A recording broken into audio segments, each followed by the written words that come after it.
a stream key. Oh, for crying out loud. We should be going out, I don't know, on Facebook and on, I don't know, a bunch of other places. But we're not going out on Rev Radio for a start. I just had to reboot my computer, people. Would you believe it? Let me call into the studio. And apologise. I'm really sorry. I'm so sorry. Oh, no. Dead it.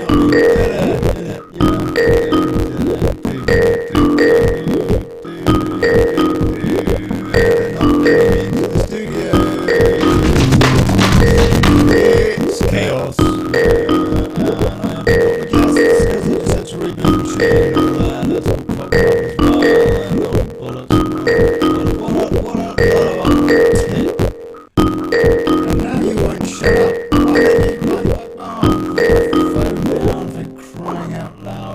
Okay, what an absolute nightmare. Do you know what I mean? Hold on. Let me just get old Bill on. Oh, for crying out loud. Oh, if you've never watched this before, by the way, it's called Daily Chaos for a reason. Yeah, do you know what I mean? Right.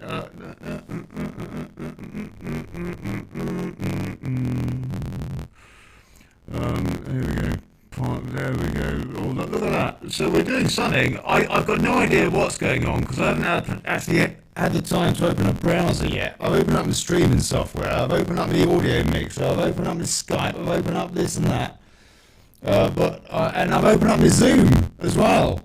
But I haven't opened up anything else. And I'll tell you, one of the things I need to do first, before I do anything else, is I need to get into the studio at Revolution Radio. Oh yeah, hold on. Oh, that'll be Bill. Oh, I'll let him in. Oh yeah, he can cheer us up. Right, hold on. Yeah. Hey, Bill.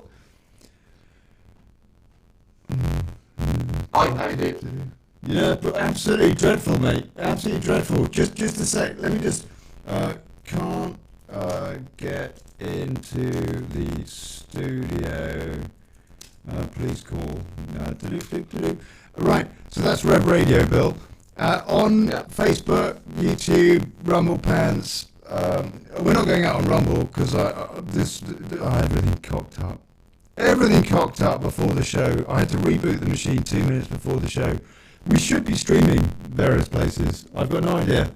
When I have time to open a web browser, which is now, I will see if we're streaming anywhere. How are you? I'm alright. I'm a bit tired, to be honest. It's been a heck of a week. So yeah, I'm still fighting fit. Yeah, well, that's good, man. That's wonderful. We are now going out on Revolution Radio. At least I'll check out the other places in a second. But hey, God bless you, Revolution Radio. You know what? I suppose we should kind of like start the show. Let's do that.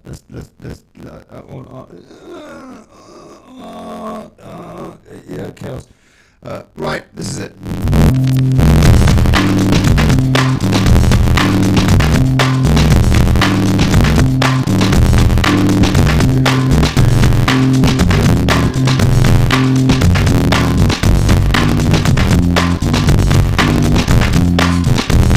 Hey folks, good afternoon, good morning, good evening, good people, and welcome to the Daily Chaos. The show ain't daily, but the chaos is.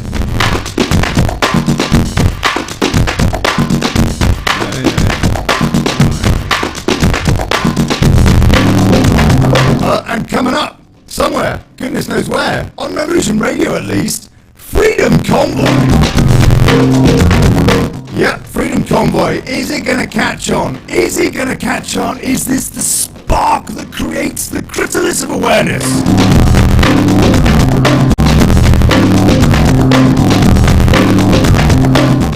We've got Mr. J coming up in part 2 at the top of the hour there in about, I don't know, 55 minutes or whatever. He's in Ottawa, going around the truckers, having a chat and all that, and telling us, on the ground. We've got Bill here, Bill Etheridge. He did the most astoundingly good interview with Matt Letizier last week, yeah? He's here to have a chat, and hopefully you, call in. I want to hear particularly from truckers around the world at these various Freedom Convoys. Please, please, please, please. chao.click /Zoom. So there's a clue, get Zoom. So up there, chao.click Zoom. Right, you know what, we're going to get into this. Let's put it.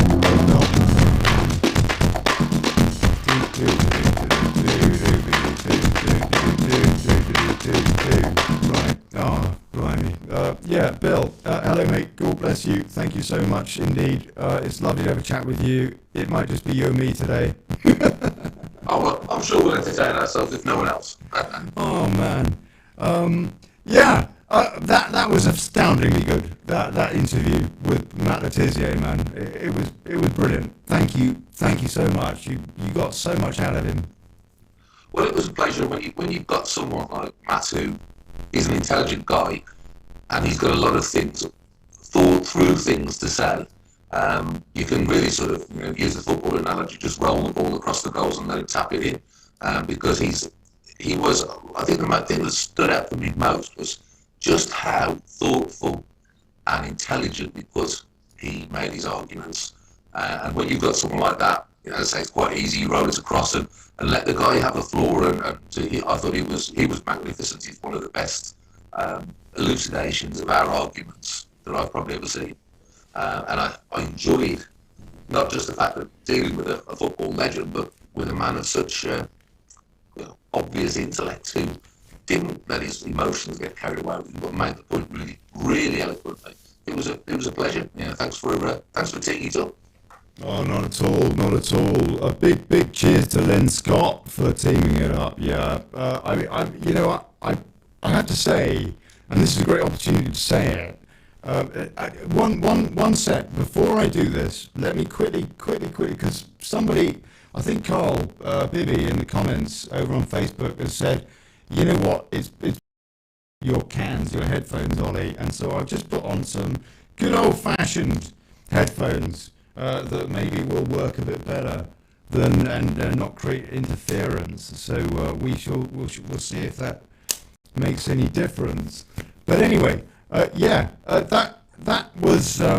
Oh, blimey, hold on a sec. Have I changed that properly? Right now, I think. There, that's better. Okay, right. It was a great example of people in the truther community coming together.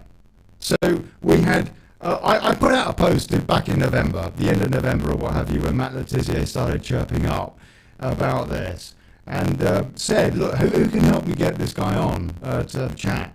And Lynn Scotty, she came up, and she came up with his brother's telephone number, basically. So I got in touch with his bro over on the Channel Islands, and he said send me an email, and I did. And then he got it to Matt, and Matt came back to me and said, yeah, no, I'm free that day, I'll come on. But the point is that between us, there's only 2 or 3 degrees of separation.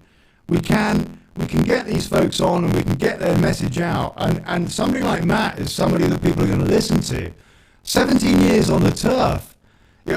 Bill, you tell me. I mean, well, I think it's important that people like Matt speak out, and that there are other people doing it very well as well now who aren't associated with rebellious politics. Now, that's important for a couple of reasons. One, when you've been doing it for a period of time like I have, the mud that gets thrown at you, so don't listen to the devil horns, nasty, horrible man. Whereas these people have got fairly impeccable reputations, but also their social media channels and their Twitter, Facebook, all the rest of it aren't subject to shadow bans and all the rest of it. And this is something I think is really important, because you talk about us all working together. I've been trying to share out last week's show to a lot of people, and no one seems to be able to see it when I do it. And I think whereas we all share these shows around, there's a chance that someone's going to get it through. So I do think that people like Matt, go shout out to Emma Kenny as well, the psychologist lady who got thrown off ITV for speaking about this. Carla Keamy, who I was lucky enough to do a charity event with on Monday, fantastic guy. People like that who can get the message out and who don't have mud all over them from Brexit battles and all the rest of it. It's vital that we get them on side and we work with them. Yes, Bill. Sorry, did you finish? I was waiting for an incisive comeback from you there. Oh man, I'm just trying to find out if it's going out. Everywhere. And apparently the sound is really, really appalling on. Presumably not just Facebook, but anywhere that is streaming with video, like YouTube and DLive and LinkedIn and I don't know, one or two other places. But on Revolution Radio and Wake Up, I imagine the sound is bad as well. But on Revolution Radio, it will be fine. And so look, if you have to look at our ugly mugs, then you can get the video here, but get the audio over at revolution.radio, which is a perfect opportunity for you to become acquainted with those splendid patriots over at Revolution Radio as well in the chat room. So look, revolution.radio, Studio A, and I will remix the audio from their archive, God bless them, with the video and put that out in the next few days as well. So yeah, but blimey. Don't ruin it for the radio listeners, Ollie. We're actually very handsome couple of men. We are the almost like the boy band of freedom broadcasting. Well, at least you're not wearing your shell suit today. I gotta say, Bill. I haven't had a shell suit in a long time. I don't think they do them in my particular size anymore. Aye. Yes, I mean, it just before we go on and talk about the stuff that on this show today and what have you. I mean, some of the things that he came out with, Matt Letizier, were astounding. Really, the thing actually, I think that I thought was, he gave the government a hard time. He talked about the vaccines and all that, but this is all kind of stuff that. The thing that really struck me that he said was when he really laid the boot in, if you like, to the football bodies, and particularly FIFPro, yeah. Now, so they, as I understand it, I did a bit of research subsequently, they represent 65,000 footballers around the world, and they're not saying nay to a goose about it. They're saying nothing about their players maybe should be thinking twice about taking this injection, given that people are keeling over. I mean, that was a very strong thing he said about them, no? It was, and I think, as with most of the things that he said, the strength not only came from the fact that he was highlighting the authorities, if you will, refusing to stand up for the people, but everything he said was backed up with facts and figures. He gave details of how many more football people were being ill and having heart issues as opposed to the previous 10 years. Everything was quantified and rationally and calmly was, and that was why it was so incredibly powerful. And it highlighted the fact that these authorities and establishment groupings have got no comeback to that. But if we shout and scream at them and accuse them of all the things that we all probably think they are guilty of, it's quite easy for them to take a very calm line and throw facts and figures back. But when, like Matt, you've researched the detail of what you're talking about and you calmly and rationally ask them a question, as it appeared, that's all he'd done, they could not answer it. And there was no way they could accuse him of being a goggle-eyed loon or conspiracy theorist or anything like that, because what he'd said was perfectly reasonable. And it was a reasonable question which you would have hoped they'd have an answer for. And quite clearly they have an answer, I think, but they don't want to share it.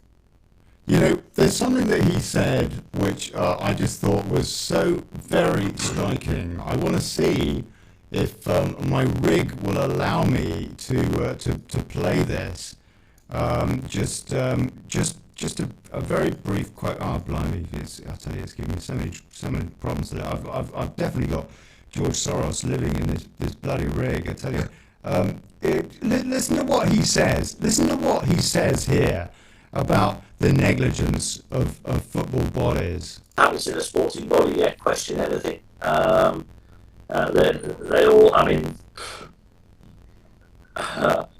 there must be some people in these sporting organisations, certainly the chief medical officers of these sporting organisations, who should be having trouble sleeping at night. Let me just put it that way. So I put out. It's just amazing, isn't it? I mean, I would have thought there must be people like, what was it, that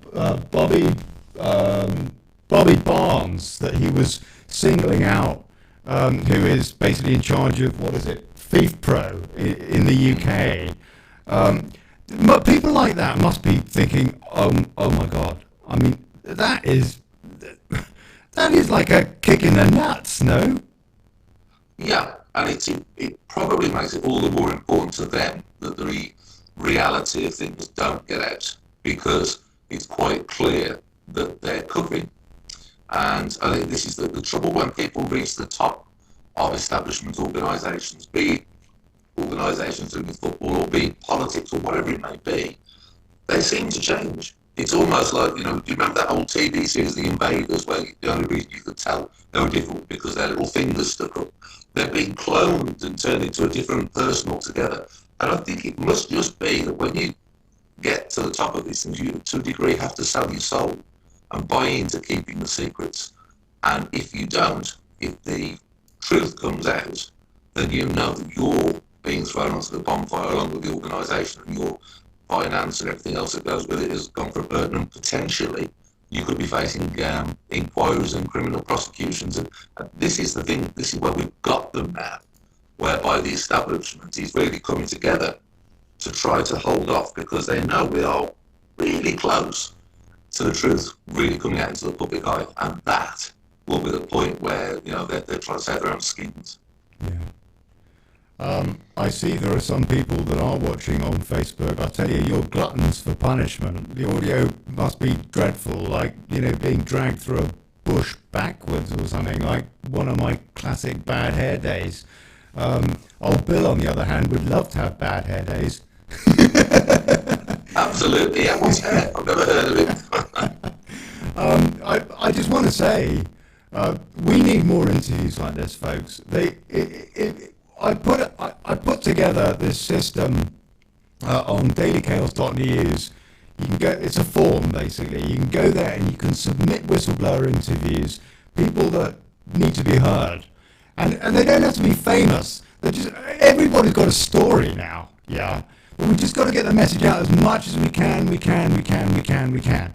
And so, if you go to dailychaos.news/suggest, there's a whole bunch of different stuff you can suggest, actually, from news stories to videos to good sites, people that we should be watching, all sorts of groups, all sorts of stuff that you can submit in there. But the number one thing, so far as this show is concerned, is interviewees, folks that you think need to be heard. I will try to get them on. And in the case of Matt Letizia, for example, it happened, and thank you, Matt, for coming on. Thank you. I don't know if you'll ever come on again, but thank you so much for coming on.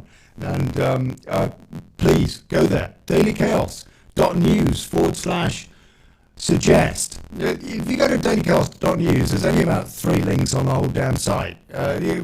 Suggest. Go there and fill in who you think should be interviewed, and I will be going through those and trying my damnedest to get them on the show. We need to get these people. I put the clips on. I think it's the WhatsApp group. I think it's called World News or something like that. And Jay over there, he said, this is awesome. Thank you for this Matt Letizia stuff. He came out with a few folks. He said, you've got to get these guys on the show. He said, it's one of the Gallagher brothers. Now, he wasn't sure whether it was Noel or Liam. I've interviewed both of them in the past, by the way, but that was about 20, 30 years ago. They were both pretty cool. Noel was a really lovely bloke. I thought Liam was good too, but he didn't like the person who was hanging out with me interviewing too, and in the end he got a bit shirty and walked off. But he was pretty cool. And those guys, apparently, at least one of them is speaking out. Apparently in the sports world, did you know this, Bill? Gary Neville apparently is speaking out. Yes, he attended, I think, the last Freedom protest in London, and he is speaking out. But I'm a little unsure about it because he did it at the same time as joining the official Labour Party, which in itself, people from all sides of the spectrum, that's cool. But I just wonder what particular motivation there. I'd like to see him do a lot more before I really sort of throw the weight in and say, yeah, good on you, Gary. But it's a start. There was someone else from the music world, actually, Ian Brown, the former lead singer of the Stone Roses. Yeah. He's Really, Ian Brown, really awesome. Kicking off on Twitter and doing that as well from a left-wing perspective. I saw one of his tweets the other day saying that his politics has always been classed as left-wing, almost a left-wing anarchist in some respects. Yeah, but in this thing, he rejects the fact that all of us who are fighting for freedom are right-wing and all the rest of it. And I think that's great, because you need a sort of libertarian right-wing people like me all the way over to anarchic left-wing. There's a whole spectrum in between if you're going to have a movement big enough to make a difference. So great, I'm delighted. Now let's all come together and forget traditional politics. It's about freedom against oppression rather than right against left. I totally agree with you, Bill. I so agree with that. I'm so fed up of the labels. Left or right, fascist or deplorable. I mean, it's just such a lot of old bollocks. Yeah, it is. And it's lazy. It's lazy. It is lazy. There's a great many people who are tagged as a certain thing, but if you actually dissect their opinions, they've got elements of all sides of the discussion in there. We aren't all a textbook definition of a certain political theory. That's pure lazy journalism and just discounting people and trying to make us easier to quantify and easier to put down. It's divide rule, isn't it? It's classic divide rule. Yeah, well, I've seen this on a few occasions when I've done shows and interviews with people on different YouTube setups and on national TV and all sorts of things. The people who I've been on with, who I happen to have hit some agreements with and perhaps had a good show with, they've been inundated with abuse. Oh, why are you being friendly with this evil Nazi devil and all the rest of it? Yeah. And yet, it's nothing to do with what the conversation was. The issues involved, this is the really key part, the issues involved are never discussed. It's just, you can't associate with someone like him. Now that brings us back full circle to what we were saying earlier, where people like Matt Letitia and some of the other guys speaking up now don't have that baggage. And that's really important. It's not so easy to smear them. That's right. As far as we all know, they've said or done nothing particularly outrageous until now. Very good point. Very good point. Yeah. Oh, I so agree with that. It is one of my biggest bugbears. You and I, the first interview we did must have been when you, more or less at about the time when you were running for the UKIP leadership, and oh my God, Henry Bolton won. That was about 5 years ago, I suppose, for Daily Brexit, and the reason for Daily Brexit was because I didn't think we were going to get Brexit. I didn't trust that any LibLabCon government was going to deliver Brexit, and they didn't. And I felt it was necessary to bring together, now this was the mission statement, to bring together disparate groups for a common cause of our independent, of our sovereignty, of our self-determination. And that was the idea of it, and it didn't care. Unfortunately, the reality was that very, very few people, if you like, from the left came on because we are so terribly conditioned. But that is what we have to do. And now, I think that people like Ian Brown, for example, is sussed it, for example, that, my God, if we can't pull together now, when our liberties are being taken away, we're all crushed. We're all welled. Yeah, absolutely. And a point of information, by the way, it was Diane James I lost to. I didn't stand against Henry Bolton, and so I have the distinction of losing to someone who's at least remotely sane, rather than the latter. Yeah. But it is important that we have all these different political views, all uniting around freedom. I mean, most of the people who are actually in my circle of friends are not right-wing libertarians.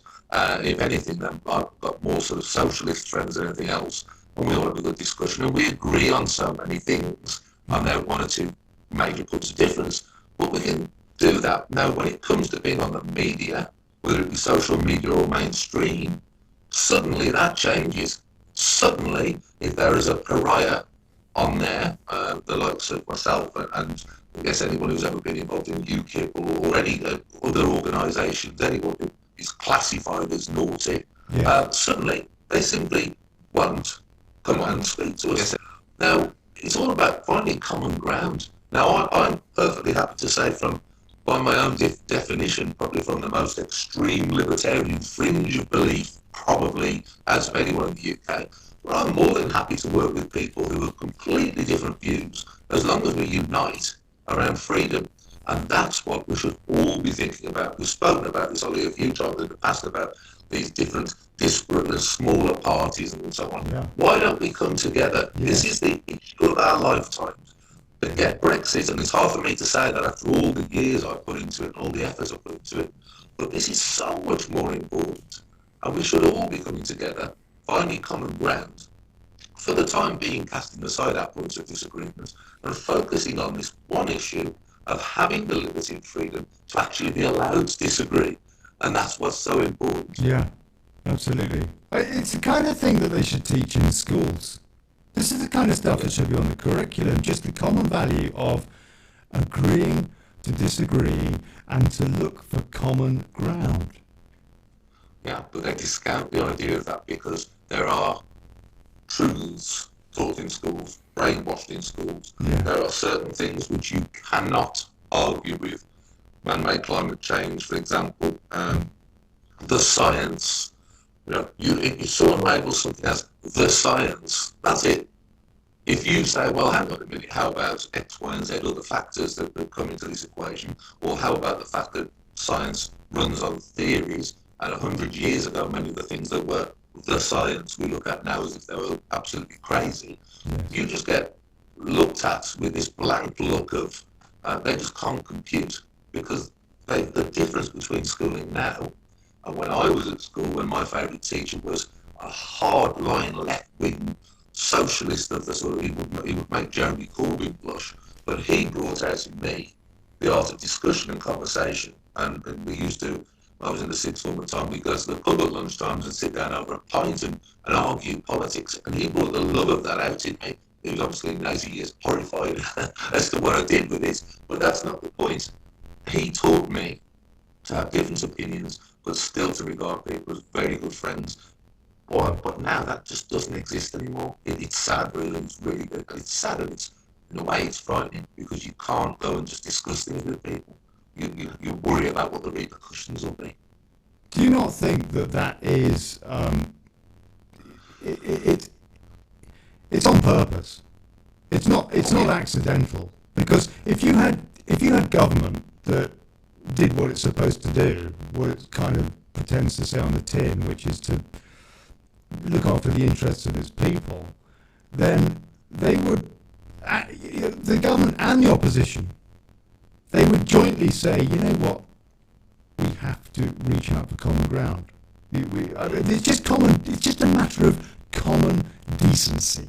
It's the most basic staple of pretty much of all. It's like love your neighbour. But in my opinion, the one commandment of the 10 Commandments, if you like, that sums up all the rest of them, and it's just makes so much sense.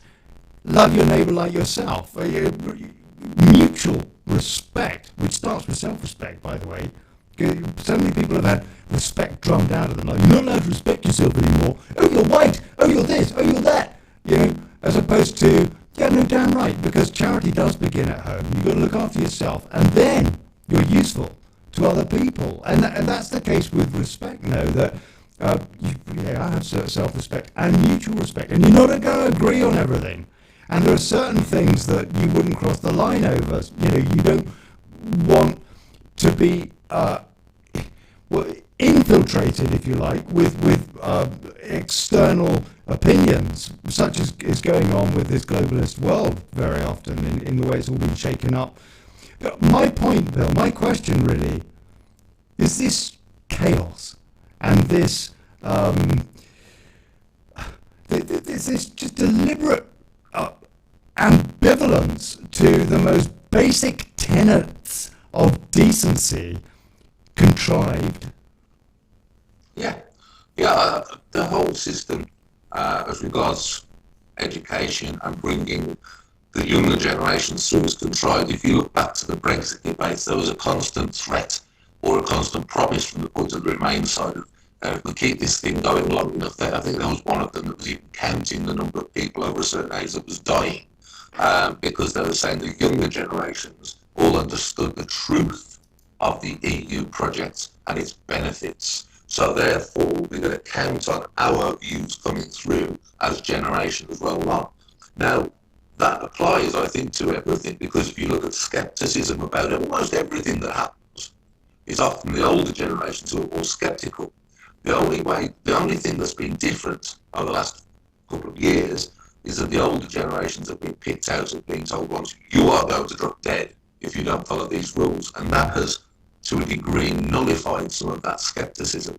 But everything that is done is contrived to create a situation. I mean, come on, do you really think that younger generations, if they even entertained the thought that by doing so, they would condemn themselves to a life of poverty and control and a lack of all the opportunities that you and I have enjoyed, would be filing out by their thousands, if not millions, to follow someone like Greta Thunberg and her back to the Stone Age agenda? It doesn't cross their minds because they're so convinced the science says if we don't do this, we're all going to set fire and icebergs coming down the Thames and all the rest of this stuff, that they don't think for 1 second, okay, maybe that's true, but on the other hand, am I personally prepared to live the kind of miserable drudgery that this vile, insane pixie is putting forward? And I think if people weren't brainwashed in the form of education, there would be, we could proof test ideas. I could be completely wrong about global warming. So why not? Why can't we proof test it? Why can't we have two people discuss it, thrash it out properly? Because the other side won't engage. They simply sneer and say, no, you must be mad. That's ridiculous. Yeah. And that's it. And it's the same with the virus. Yeah. It's the same with all sorts of other things that we get told about. It's the same with the NHS. Holy cow, can't talk anything bad about the NHS. Yeah. Everything is set in stone. You cannot do things differently. And the final thing I wanted to say is that I recently did, what did I expect, a programme with Channel 4. And I was talking to them about race relations in Wolverhampton where I was brought up. And they were portraying it as some kind of hellish Nazi hole where anyone who was brown was treated awfully. And they had Satnam Sanghera, the author, came back up driving his posh car up from London with his film crew to tell all of us people, working class people in Wolverhampton, how we kept him down, which I thought was a bit ironic. Yeah. We had a great conversation about it, because we're the same kind of age and we go through similar schooling. And at the end of it, I thought we got on really well and had a good discussion. And he said, well, you see, what troubles me is I see you as the acceptable face of white supremacy. And I thought, what on earth are you talking about? And there was no point had I said it. In fact, I'd actually said my working class ancestors and his poor ancestors from the subcontinent have been oppressed by the same people, was what I'd said. But no, I was the acceptable face of it, and I was put on the front. And then they showed a clip, which I was really flattered about, of Enoch Powell, Mrs. Thatcher, Nigel Farage, and then me, as a line of hard-line racists who've been keeping coloured people down. And I thought, wow, there you go. So long-winded answer, Prof. It just set me off on what I just found it so amusing. It's a great answer. So insulting. So insulting. It's a little bit like Whoopi Goldberg the other day going on The View and basically saying that the oppression of Jewish folks during the Second World War and in the 30s was not a race issue. It's like, I'm sorry? And how ironic that she took her stage name, Goldberg, a Jewish, to get on. It just... She quantified it as white-on-white violence, didn't she? Incredible.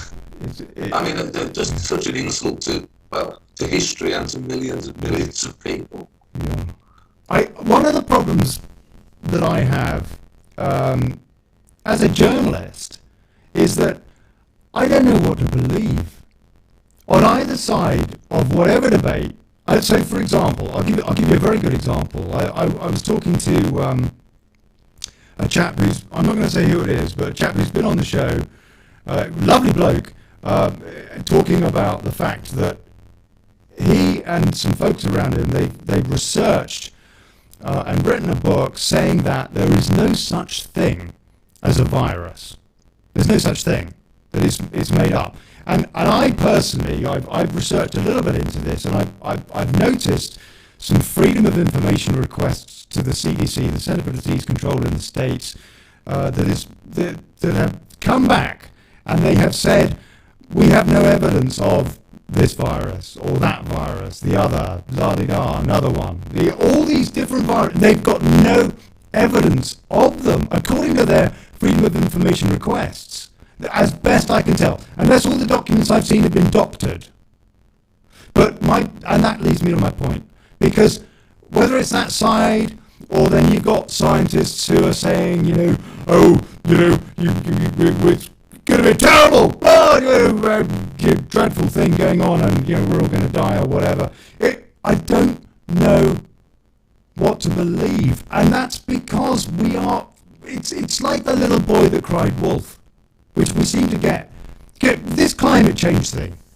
There could be some serious stuff around the corner. There could be. I have to say personally, I haven't really noticed any great change in the climate where I am. It seems to be pretty much the same as always been, except there's a whole load of chemtrailing in the sky, I'll tell you that. Where I am, we don't get much cloud cover, and I see it. It's like a checkerboard. God's on coke. It's like Keith Richards' coffee table.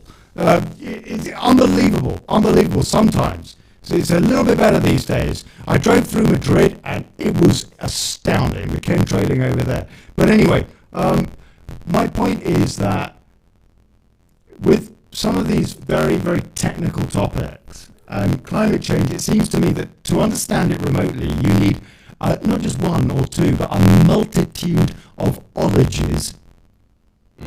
For a layman like me, I just can't get my head around it. I don't know the truth. And because I do know that these governments around the world, that I do know what some of their agendas are, I do know about the Great Reset agenda because it's in black and white. It's there for anybody to read about. I do know that they lied about Brexit. I know the history from Heath all the way through. What Major did over Maastricht and how he used the Tory cash for questions scandal to dissolve the parliament so we could have another one and get Maastricht through. I saw all that. I saw what Blair's done to the UK and how he lied through his teeth about it, and the press called it Cool Britannia, and he basically completely ruined the country. And now look at turning into a shithole in many respects. Well, sadly, with the police afraid to go into certain zones and goodness knows what. I've seen the lies from, and the thing is that then when they tell me something that really, really may be important, that I should really be listening to, I don't believe them. Yeah. I think many of us are the same. And I think that the way to look at it, the way I look at it anyway, is I don't believe anything that anybody says unless there's some quantifiable evidence, and I mean that from people who, like Tony Blair, who I consider to be virtually the devil incarnate, all the way up to people I might respect and like. Unless I can see some evidence, I will not take anyone's word for it. Now, climate change, there's evidence that climate's changed.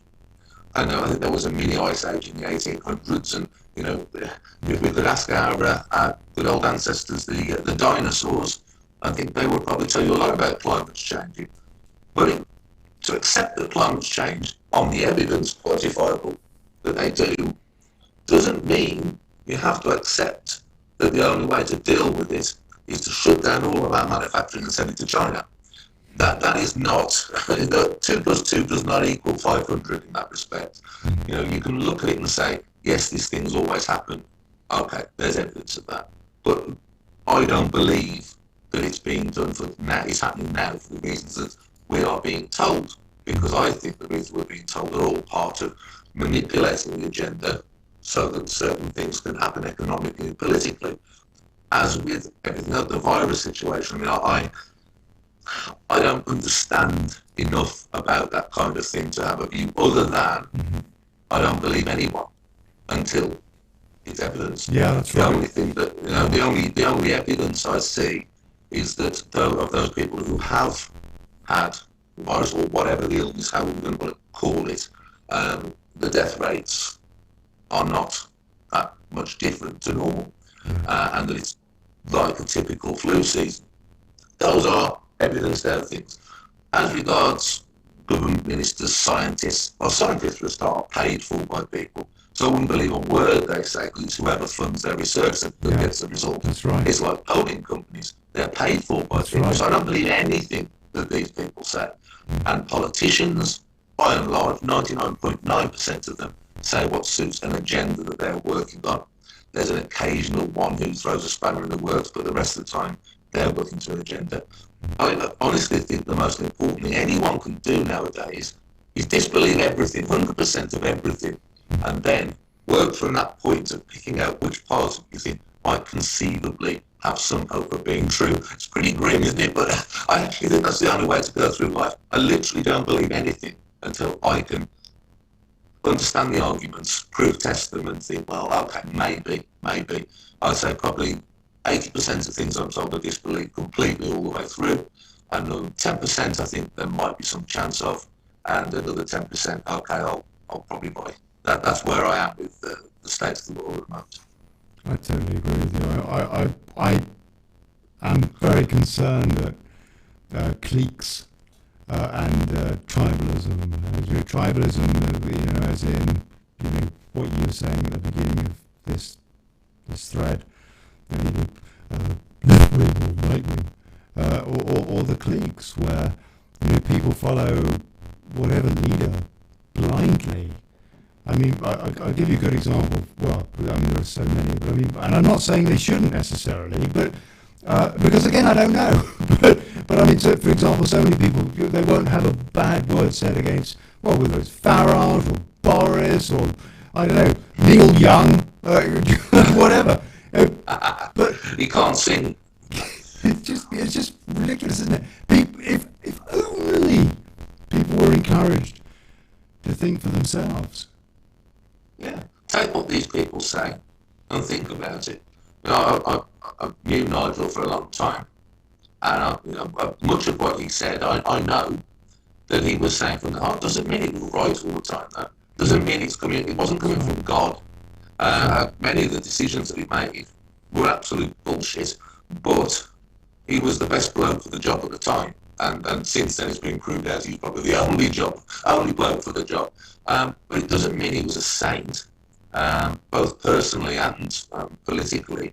He copped up loads of times. Yeah. But he just had the gumption and nous to get his way out of it, that's all. And probably he's the best of a bad bunch. I include myself in amongst that as well. He was the man who could do it at that moment in time. So never take people as a prophet or a messiah. Yeah. They're just human beings who make errors, and we all do. And so no one's word is gospel truth. Even if they believe it themselves, the chances are they're talking rubbish. Yeah. I have to say, I don't trust my own judgment, let alone anybody else's. So seriously, I don't. One of the no, I just don't. I know what I feel in my heart, for example. I know when something it rings true. I think I've got good instinct, but actually, you know what? To say 100%, if anybody said, what do you think? 100% is the deal with this. I couldn't give them a definite. Oh no, I think we're in the same boat. I think there's probably a very small corridor of things that I have quite a strong faith in my own judgment on. Things like, for example, inflation going up this year. I've been talking about that for 18 months. I was convinced that was going to happen, as were other people. But nothing would shake me from that belief. And unfortunately, I've been proved right. But that's a very small corridor of things. The rest of the stuff, I've stopped actually making choices and decisions. I've just decided to go with what feels right at the time. There's a little thing, the listeners have heard it called the sway test, where you stand up and close your eyes and you think about something, a decision, and if you move forward, sway forward slightly, that's your sort of subconscious giving you a little nudge. Yeah. Yeah, I mean, it's things like that I've started to look at, because there is no truth out there. No one is telling the truth, whether they be on our side or the opposition side. No one is telling the 100% truth. So how can you make an informed decision? You can only go on your gut feeling or trusting to your instincts or your subconscious or whatever that might be. And I tend to do that now with a few exceptions. I'll just go with how it feels at the time, what feels right. Which brings us actually into the perfect segue. Because looking at some of the things going on, we'll come on to the convoy in part 2. We got Mr. J over in Ottawa, who's going to be calling in, giving us a bit of an on-the-ground report. If that bit of the tech works. But inflation is a big story, an increasingly big story. It's something that you wanted to talk about. What exactly is the deal now? I know in the States it's going up. In the UK, it's going up. How bad is it, and how bad is it going to get? Well, I'm raging about this. I'm absolutely furious, because this has been coming down the line for 18 months. Basic stuff, economics 101. And the trouble is, you try and talk about this. I can imagine now, viewers and listeners go, economics. Well, hang on, guys. It isn't boring if you want to put food on your table tomorrow or heat your house. It's massively important. And what's basically happened over the last 18 months is what we've had. The supply chains have been disrupted massively by lockdowns and ridiculous restrictions and jab mandates and all the rest of the nonsense. We've had huge pent-up demand that's built up because of all this stuff. At the same time, the governments, not just our government, but governments around the world, have created money. They have pressed keyboards with their central banks that have created money that just appears. You never see the pound notes for it because it's just there on a screen. Massively increases the money supply at a time of huge pent-up demand. Now government, with levelling up and all this socialist crap, is now starting to throw more money out there. And the Bank of England has issued a warning that we can expect to see the basic rate of inflation hit 7% this year.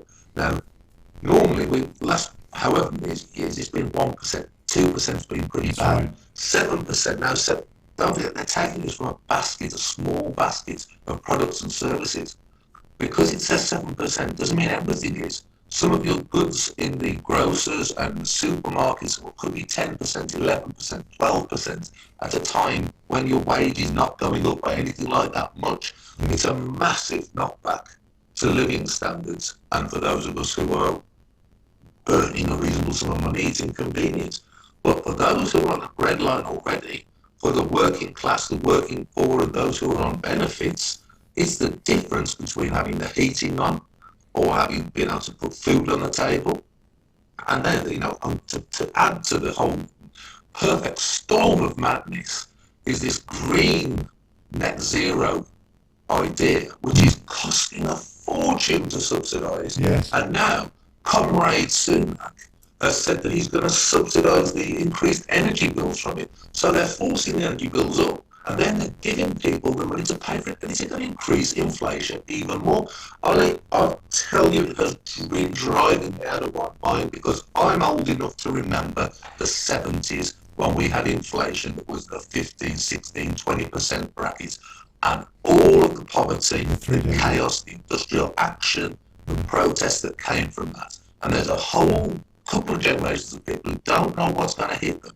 And when it does, it'll be blamed on Brexit, which will be absolute cobblers. And it'll be all down to the things I've said. And people are going to wake up, and we talk a lot on this show about people waking up. My God, when they wake up to the effects of inflation, they really will feel it, because that is going to be the difference between getting your kids new shoes, being able to put food on the table. It is catastrophic. And once it starts going up, it's devilish difficult to get down. You and I are both turning into a couple of old codgers. I remember the three-day week. I remember my mum walking around the house with a paraffin lamp because there wasn't any coal, because of the strikes and all the rest of it. And that was the kind of situation that Maggie Thatcher inherited, and turned around in what were horrid pictures on the telly at the time. But, well, I mean, in fairness, she did turn it around, which was more than the Callaghan government had been able to do before her. But these statistics, if the Bank of England is saying 7%, does that actually mean 14%? It means that it's a reasonable projection of what the overall figure probably will be, because the Bank of England have said that in order to be able to justify increasing interest rates, which they want to do anyway. But as I said before, I can't remember how many, it's a basket of items, from financial services to groceries to whatever. It's a limited basket that they take this pricing increase from. So it doesn't take into account perhaps fuel prices go up 20%, or it doesn't take into account other food items that aren't in that basket, which will go through the roof. So while they say a base rate of 7% of inflation is expected, and by the way, America is already hitting these kind of figures. So when it happens in America, you know it's going to happen here. Yeah. But in reality, the 7% will probably be nowhere near as high as what you're experiencing when you go out and do your food shop. And it's going to really shock people, and it's going to be. I don't think people. You said we're old codgers, and we are.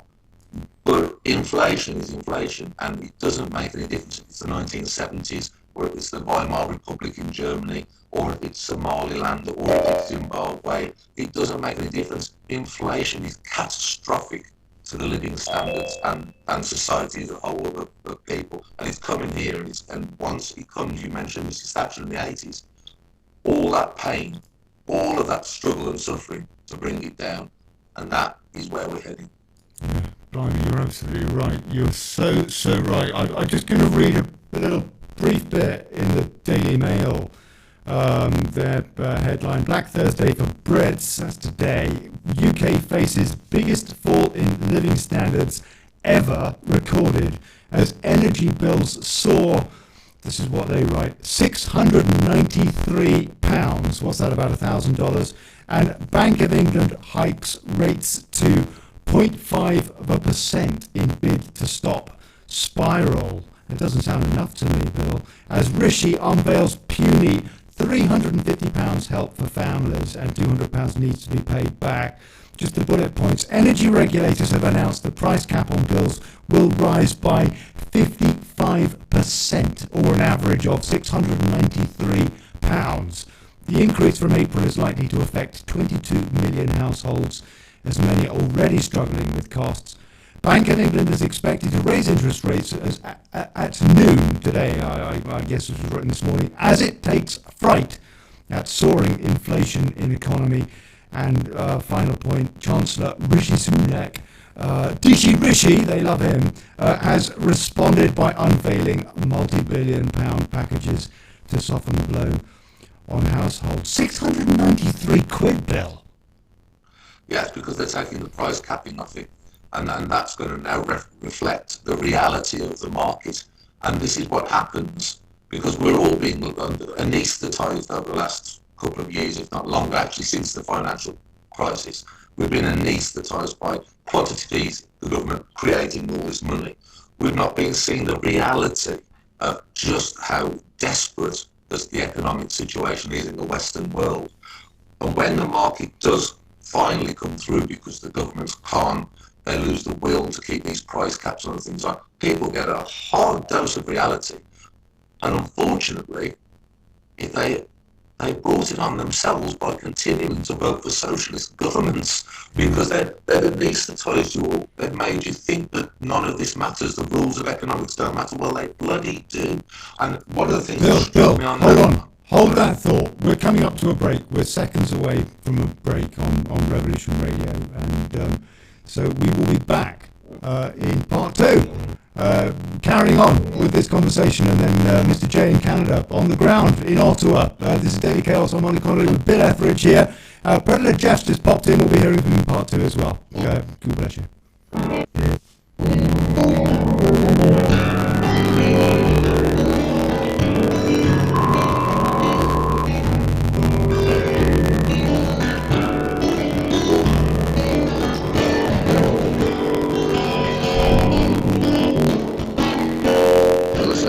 Radio at freedomslips.com. We'll be right back after this message.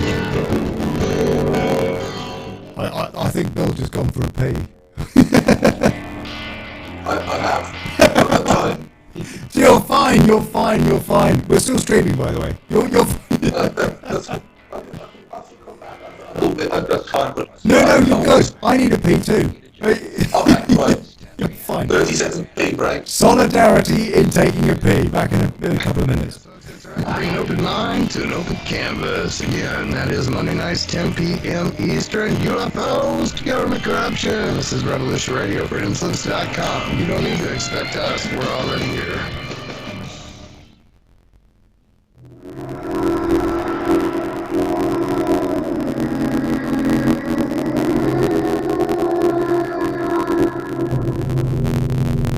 Are you interested in the paranormal, murder mystery, real natural law? You enjoy interviews with amazing guests? Then join Crypt Rick every Monday night, 6 p.m. Eastern Standard Time, right here on Revolution Radio. Studio A, freedomslips.com. Cryptids hyphen. Welcome to the crypt.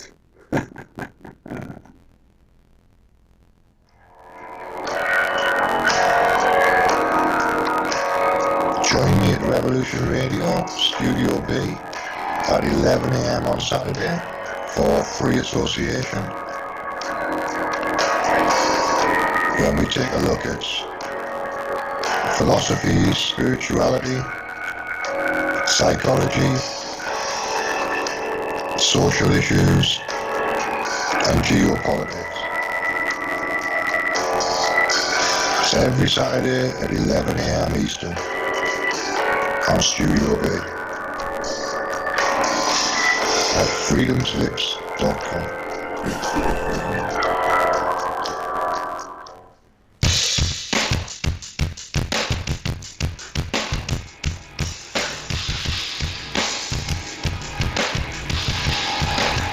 Enter into a world unseen on Raven Star's Witching Hour.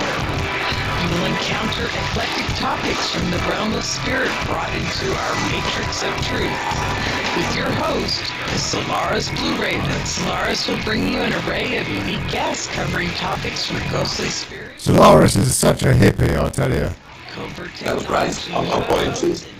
global events. And that's right here at Revolution Radio, freedomslips.com, Saturdays, midnight till 2 a.m. Eastern Time. Revolution Radio, where information never sleeps. Let the magic rise.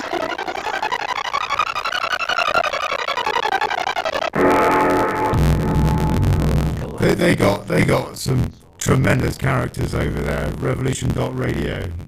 Check it out on both Studios A and B, folks. They did really awesome, and just some good souls, really good souls, and people all over the place. It's quite an international outfit now. Integrating this conscious unity into a galactic paradigm. So welcome all, both terrestrial beings and galactic beings as one. So be it. You're listening to Revolution Radio.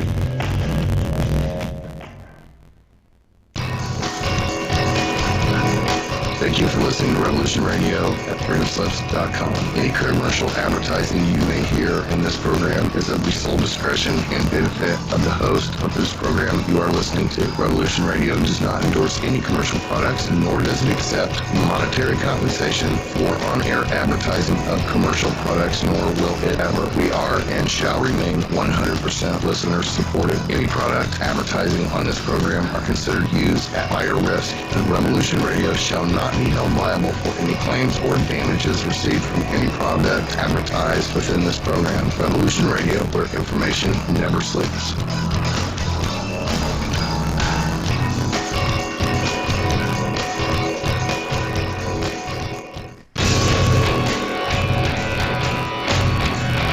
Alright, thanks for listening. We'll take this short break here at Revolution Radio, freedomslips.com. And now we're going to get back to your host.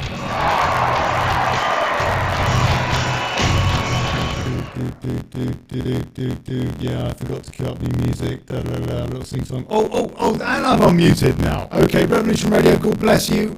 We're going out on Revolution Radio. We're going out on all sorts of other places as well. But the audio is appalling. Because apparently I need to change some settings on my streaming software. I think that's the deal. I think that's the problem. So I will have to look into that. Oh, blimey, it's just been one of those weeks. But anyway, yes, Daily Chaos joined by Bill Etheridge. God bless you, Bill. Thank you indeed. That was really far too fascinating for all the wrong reasons. What you were explaining about the concern of well, this isn't hyperinflation yet, is it? But, I mean, how bad could this get? Well, hyperinflation is a very, very long way off. I mean, that sort of end of economic times, disaster, collapse of the whole system, kind of stuff, you know, you're paying for a loaf of bread with £2 million. So we're some distance from that. But anyone who's a student of history, look at the Weimar Republic before the rise of Hitler in Germany to see the effects of that. Yes. But we're at the point where even the figures they're talking about, 7%, possibly rising to somewhere near double figures, is going to have a body blow effect on people's standards of living. And of course, the knock-on as well, as we discussed, they're starting to put interest rates up. Interest rates make a world of difference. Yes. You've got a mortgage. Again, it's another squeeze coming in. And I was struck by that Daily Mail headline where they said the Chancellor giving a puny £350 to make up for the hike in the energy cost. Well, it might be puny as a one-off, but there's 20-odd million people who are going to be looking for this £350. That's yet more money being thrown around on top of this ludicrous levelling up agenda and net zero and all the rest of it. We're talking about a spiral here which there is nothing in place to control. A 0.5% interest rate hike will not control it. It might slow the rate of increase and buy some time. But we could see, as we saw in the 80s, interest rates going well into double figures. Yeah, and then I remember that. Blimey. Yeah. I was paying something like 14.5%. My interest rate went up to. I lost my flat, by the way. I was repossessed. You're one of many. Yeah, one of many. Look, but Bill, the reason I mention hyperinflation is because I just wonder. This whole COVID narrative has been such a crock of crap. So many lies and all the rest of it. It really, really does make you wonder. And if you listen to like Justin Trudeau saying this coronavirus is a perfect opportunity to roll out this great reset. When you hear people like that saying this kind of thing, and when you look at what the Great Reset is all about, which is essentially global communism for the plebs, run by fascists at the top, then I can't help but wonder if they're just not deliberately trying to cripple the economy. Not just cripple it, but pummel it, finish it, end it. Well, if you were trying to design a way to bring down the Western world, free market economies, and the EU, the United States, etc., the best way to do it would be to create runaway inflation at the same time as the banks are still struggling, as the financial system is under threat, and then have hikes in interest rates after 2 years of basically shutting down everyone's economy. You couldn't think of a better way of creating a crisis than that. And some of the things that have been done have been so much against the rules of basic economics 101 that I don't believe that people in power are stupid, as I've said on the show many times before. Yeah. They can't believe that the things they're doing won't create these situations. It's obvious that they will. Yes. What they've gambled on, and they've been right, is that people won't be interested until it's too late. I can give you an example of that. If I do a lot of videos and put them out on social media. If I mention about people crossing the channel in dinghies, I might get thousands of views. If I mention about runaway inflation and the economy about to be absolutely crippled, about 50 views. Yeah, it's crazy. Because people don't want to face that volatility. Or everything else we've been discussing, about he, him, she, they, it, viruses, migrants, they pale into insignificance compared to the absolute catastrophe of a financial and economic collapse, which is what we're on the verge of seeing. If this inflation continues to spiral upwards and gets somewhere near 15 to 20%, and then you see the interest rates as well, we will have a catastrophe. And then people might actually say, okay, it was a great reset, but we'll probably need it. When was that Lawson budget where he got rid of the dual Myros that triggered the Great Recession, and it was a Great Recession in, I think it was 88, having massive yuppie days just before that. And then he got rid of dual, so that's mortgage interest relief at source, and you got this basically this tax rebate per person on the mortgage, so it was you and your partner, and he got rid of it, and so only one of you got that. And the economy was fragile anyway, and the economy went tits up. It really, really did. But then we had mortgage interest rates of about 6%, and we were used to paying that. We were used to paying that amount of money. We had budgeted to pay for that amount of money, and then it went up to about 14.5%, and so many of us were just completely screwed. Now it impacts on business as well, with business loans. Absolutely. But now people are used to paying interest rates of 0.25%, not 6, 0.25%, a puny amount. That's what they're budgeted for, and God knows what this interest rate will actually go up to. But if it even went up to what in the middle of the 80s was considered a very low interest rate, at around 5 to 6%, it was considered very, very low. If it went up to half of that now, the damage, it seems to me, would be far more severe now than was the damage done then at the back of the 80s. Yeah, and one of the things you'd see would be we've had a huge increase, almost historic increase in longevity on house prices. Well, suddenly that bubble's going to burst, and what people thought they're sitting on an asset that might have been worth 500,000 or 600,000, they might see that lose half its value. These are the things that make an enormous difference to people's lives. And I know it's not as sexy as some of the other things that you can talk about, but it means more, it's real, and it's unavoidable. The policies that are going on now are unavoidably leading to this, and nobody seems to be caring. Nobody seems to be talking up against it. And we've got a Conservative government that is putting in place socialist policies, a Labour Party which will do the same, Lib Dems which are even more left-wing, and there's no chance of stopping it. This is what is so terrifying. There's no chance of stopping this. I mean, there needs to be a public awakening on this just as much as there was on the hysteria around the virus. This is another thing people need to understand and fight back against before it's too late, because we're set on course now. I can see within 12 to 18 months a crisis of historical proportions coming from this. And there's no way of stopping it without serious and actually quite painful action, because we're into that process now. You don't stop this rampant inflation with the pent-up demand, with the overheating of housing prices, with the economy in all sorts of mess, with the financial system all over the floor. You don't stop that without doing something that people will not like, and it takes some courage to do.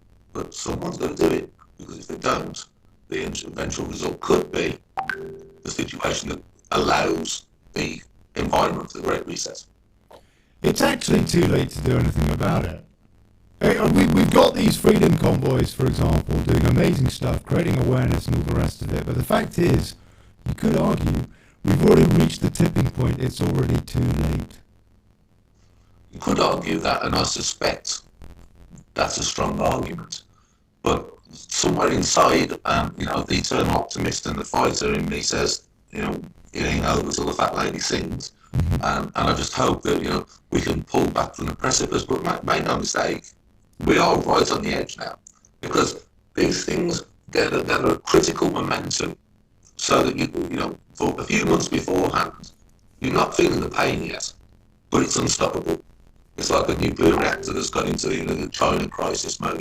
It's going to melt down, and there's nothing you can do, and that's where we're heading. So we've got a very limited window where someone somewhere in government, somewhere in the world, has to find some degree of sanity, remember their first day when they studied economics, and say, for God's sake, reverse. And it has to happen really quickly, you're right. And maybe it's too late, but let's hope to God not, because people won't be ready for what's coming. They really won't expect the hardship that's coming their way.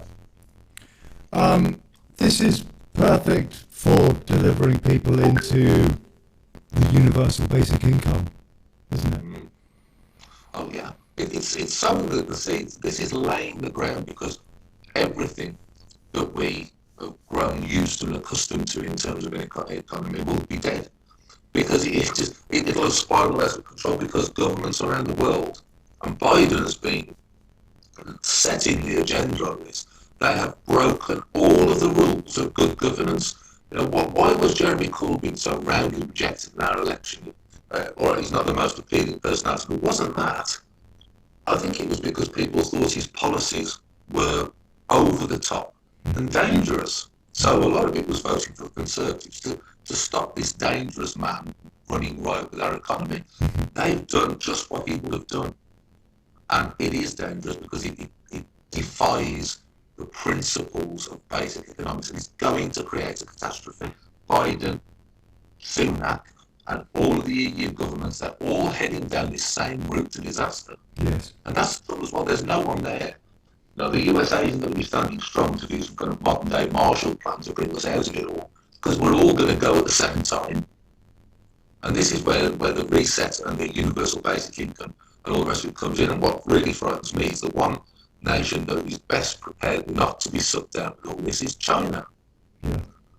So we are a change in hegemony from where the West was running the show for so many years.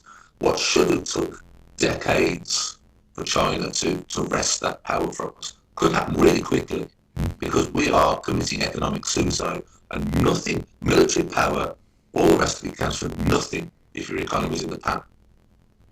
You mentioned the concern about this government's net zero targets, and I'm reading into what you said, but I think you essentially insinuated that we're looking at national bankruptcy off the back of those kind of proposals. That's down the road a few years or what have you.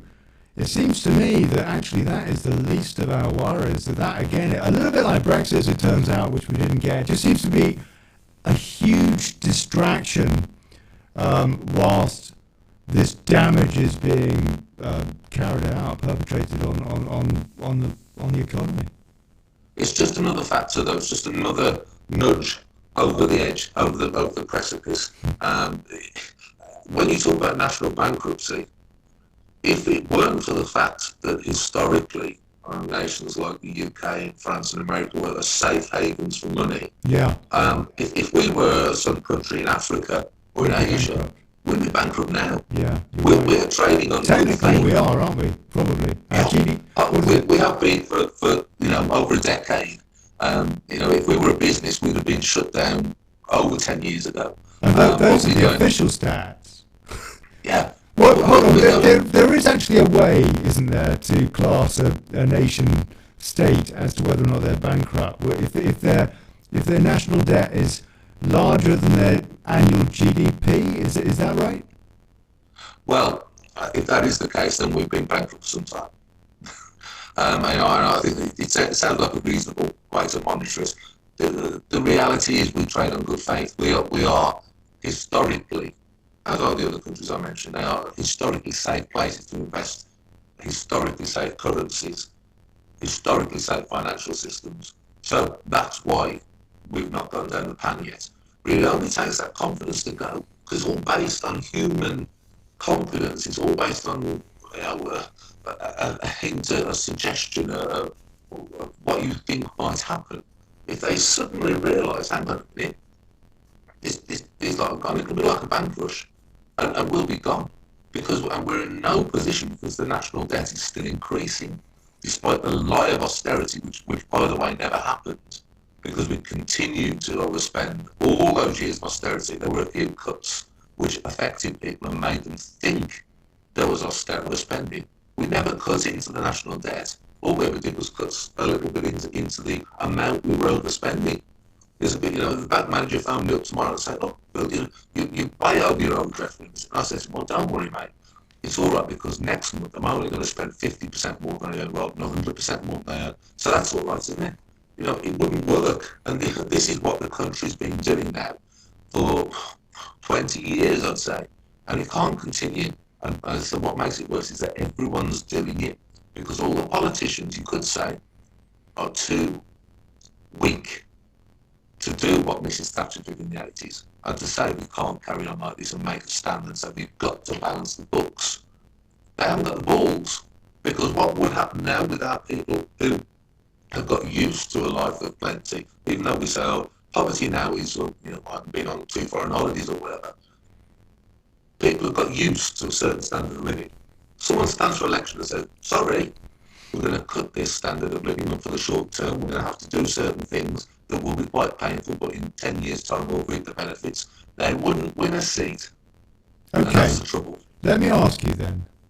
Rishi Sunak, the British Chancellor, the Finance Minister, who is heavily courted by the mainstream media to take over from Boris, it seems to me that he's the golden boy. He's the one that they want in charge. He ticks the boxes, all the political correct, woke stuff, and he's a pretty boy like Trudeau or Macron, all that crap. Anyway, when it comes to it, in my opinion, the guy is a vandal, an economic vandal. What he's done over this whole COVID thing has been absolutely disastrous. He's completely run the country into the buffers, and it's just like a slow motion train crash that we're seeing now on his watch. I'm not saying that it's all down to him, that it's before and all the rest of it. Now we've got a British Prime Minister who himself, for whatever reason, is on the ropes. He's looking in a right state, and and Rishi Sunak is being courted by, the mainstream media, by this, that. They want him. They want him in number 10. If he was a good public servant, this would be his opportunity to say, I'll be honest with you, we are absolutely in desperate straits here, and we have to really look at this and get his cards on the table now. And then I already know the answer to this question, by the way. Then when he gets into power, of course he won't. He wouldn't then ever be made PM, because he's not doing the globalism. The fact is that, okay, he's a crook. Well, Sunak is following on a neat tradition of Hammond and other people who've been in government in this country who are basically placemen for world bankers. There's no suggestion that he's a public servant. He's very polished in his delivery and very smart, etc., etc. He's almost like someone who's designed a politician, perfect politician, who does nothing wrong. And if you close your eyes, he sounds like Tony Blair. And it's all super. And he is tip for the top. The reality is, Peter Bone today in Parliament asked him a question about whether or not he was following conservative or socialist policies. He couldn't even answer that question because he doesn't have any principles or beliefs. And Sunak is the worst possible man to lead this country. The worst. And I include Boris. I'd rather have useless Boris Johnson falling over his own feet. In fact, I think that's the best thing that can happen for us, is to have an utterly useless, incompetent, pointless Prime Minister who's incapable of enacting any policy at all, is better than Sunak, who is quite efficient and has a lot of backing. And he's shown during his time as Chancellor that all he is interested in is maintaining this agenda where global corporations and the very, very rich get much, much richer, the rest of us get much, much poorer, and we get addicted to state money and state handouts. He's like a drug pusher where he's pushing handouts and he's getting us all addicted to the state. And he's a dangerous individual who I fear probably will be Prime Minister, and when he does, we will go headlong into the Great Reset. No question about it. No question. Very, very concerning indeed. But we've got Mr. J who's popped in from Ottawa, but before I bring him in and ask him about what's going on the ground with the convoy there, one last question to you, Bill. What is your personal plan over this? I mean, for example, have you invested in a chicken coop and a vegetable plot?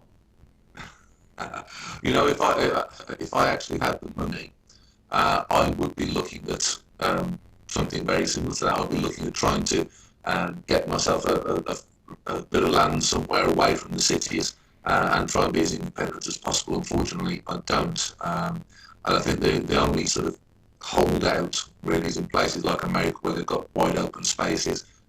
Places like my loved place at Tennessee, was wide open spaces. We can get away from all this and try and be as self-sufficient as possible.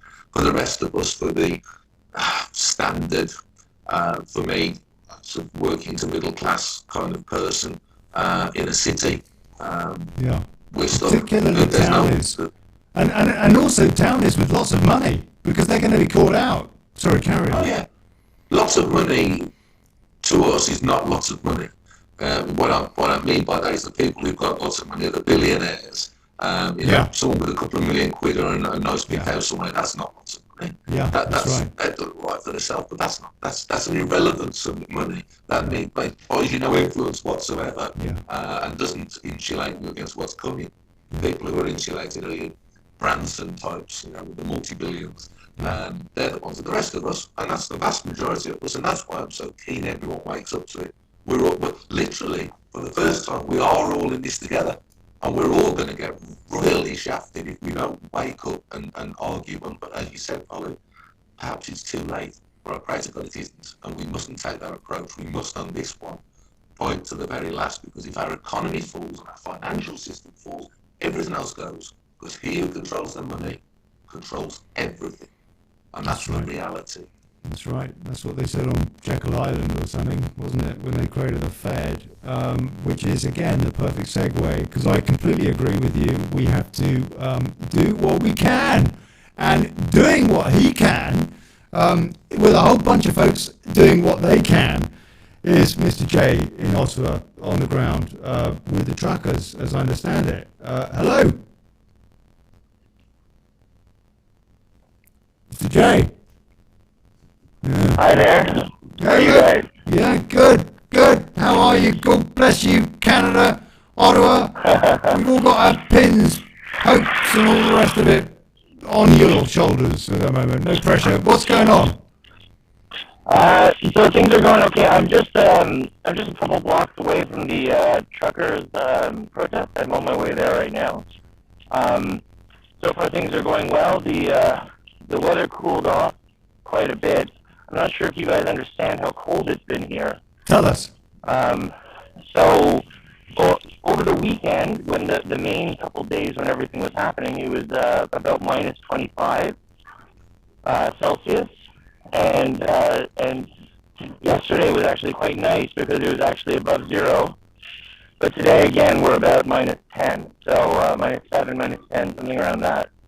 So it is cold to be out here, you know, exposed for weeks. That's right. And let me just make this point, because I completely agree with you. It seems to me that every time, well, I mean, if only there was any mainstream media coverage of the convoy, apart from the Confederate flags, which is one flag, by the way, and the Nazi flag, the swastikas, which was one flag, by the way, and probably from some, you know, the ultimate false flag as well, but we'll come on to that in a minute. But every news report where they talk about what these guys are doing with these convoys and all the rest of it, it seems to me that they should be making the point of what the temperature is that these guys are facing, because one protester out on those streets is worth 500 protesters in Madrid, it seems to me.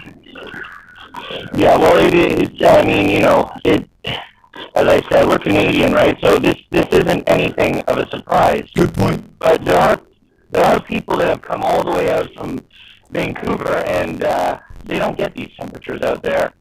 They're not used to these temperatures. So it's not like all the climate is the same across the country. How many people have you got there now?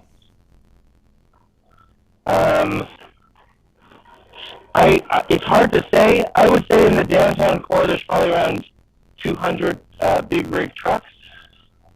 In terms of how many people, during the week, I would say there's maybe, I don't know, 5 to 10,000. On the weekend, easily 100,000, I would have said.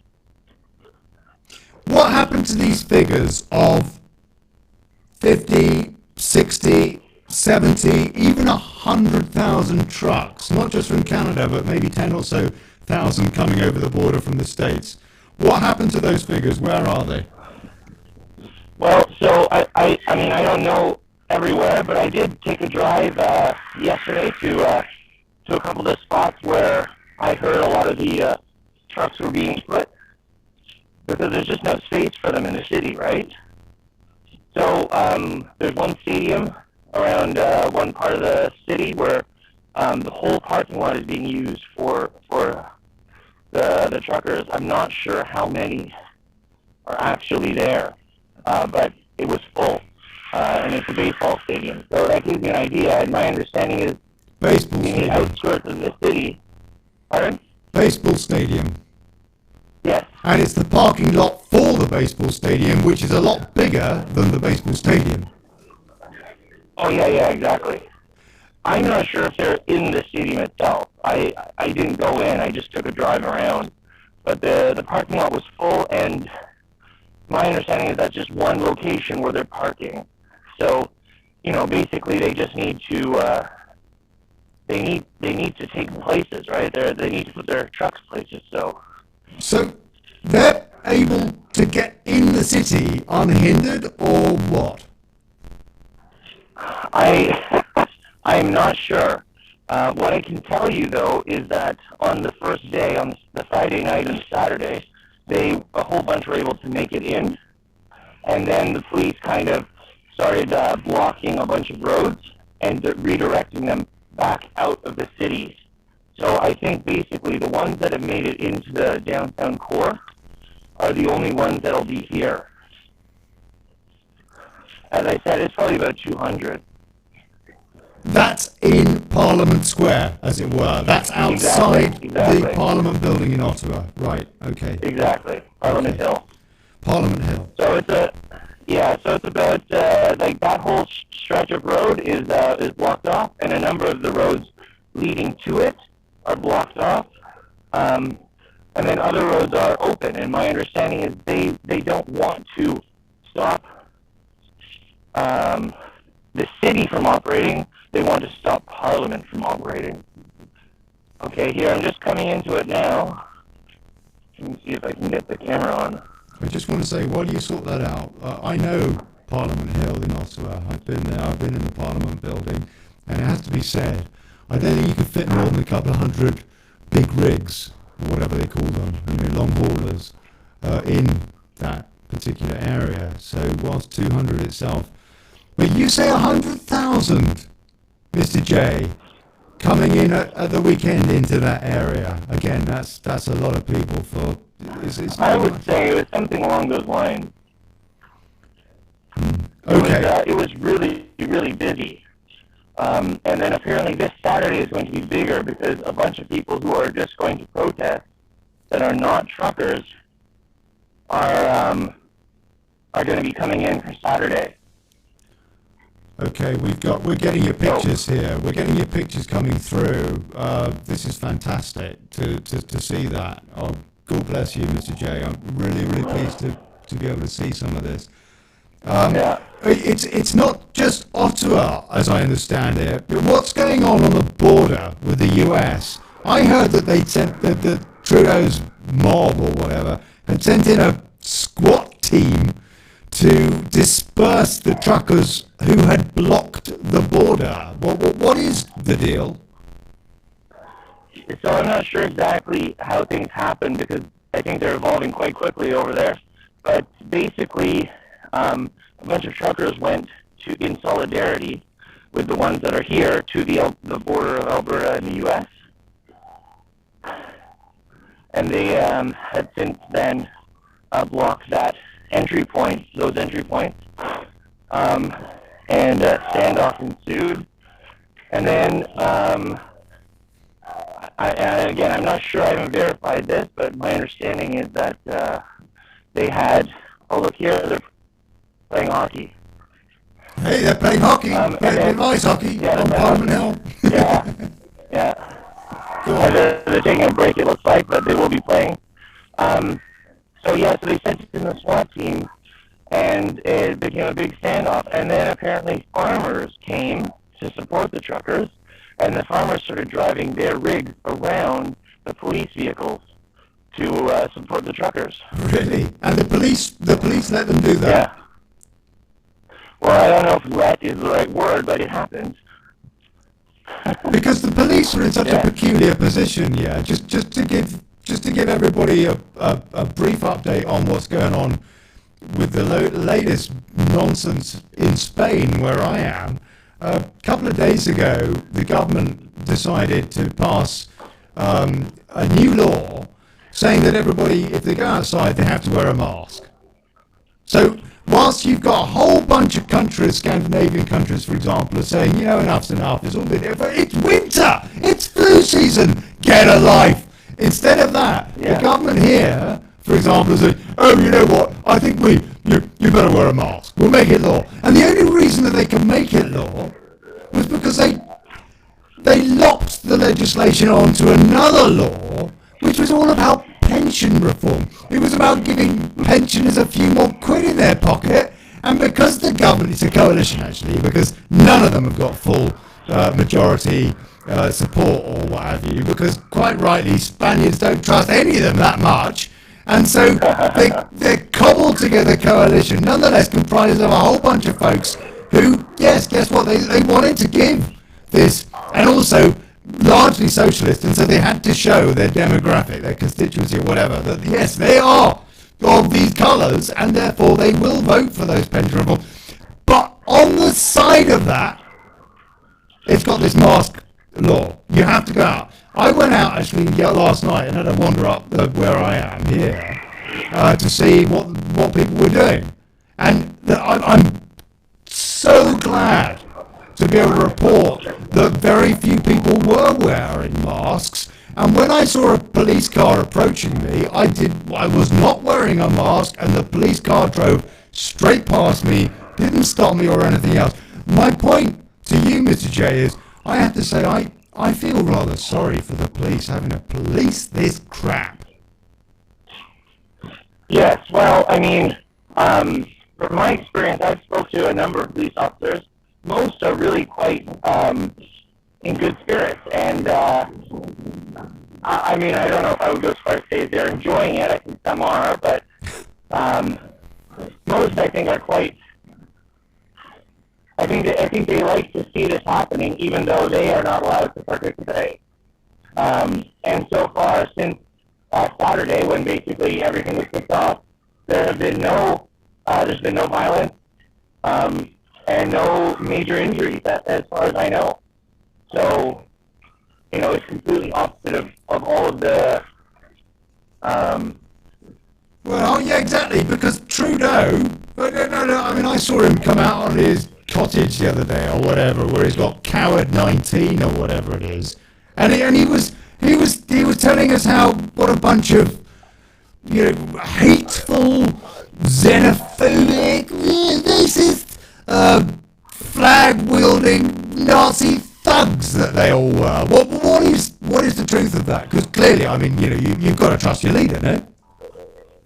Yes. Well, I mean, well, I don't know if you've got to trust him, but I mean... Mate, that was a rhetorical... It was a black humour kind of a question. Yeah.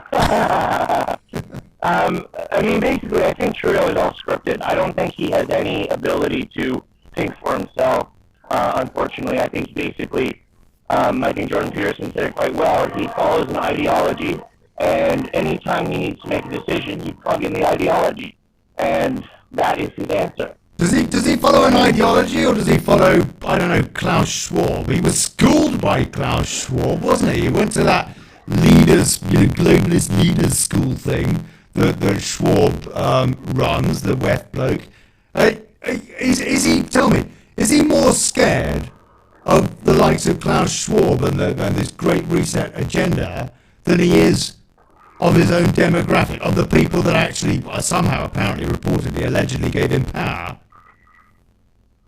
Well, I mean, you know, honestly, I don't really know what goes on in his mind, but I would imagine it's not so much that he's afraid of Klaus Schwab, it's more so much that he is an elitist, and that's the ultimate elite, is being part of the WEF. So I think that's really what it's about. So what's the deal with the flags? What's the truth about that Confederate flags? I think he said plural, and swastikas. What's the truth? As far as you're aware. Okay, so I have seen one Confederate flag, and that was on Saturday. Just one. And then on the Sunday, and then Sunday... Actually, you know what, as an aside, I have to say, I don't really understand why there is even any debate about a Confederate flag. I mean, you know, the whole Confederate flag thing has been blown way out of proportion for political reasons. The swastika is a little bit different, yeah, despite the fact that actually it considerably predates Nazism. But if it was the Nazi swastika, then that's slightly different. Okay, carry on, please. I just wanted to make that point anyway. Well, I mean, you know, this is the other thing too, right? Like, I don't know if you heard, but Whoopi Goldberg had announced that Hitler wasn't actually a racist because he was persecuting white people. Yeah, no, quite right. Yeah. Yeah. So, I mean, you know, she's a nut job. Rules apply differently. Okay, so in terms of swastikas, is everybody wearing, you know, Nazi armbands, walking around, you know, truncheons, stuff? I mean, I think you guys can see, right? Like, have you seen anything of that sort in the video I've done? Well, I don't know, that bloke looks a bit suspect. He looked a bit he was wearing a hood over his head. He might have been disguising, I don't know, he might have had a knife in there or something. Oh, bobble hat, very dangerous. So what is the truth? What have you seen?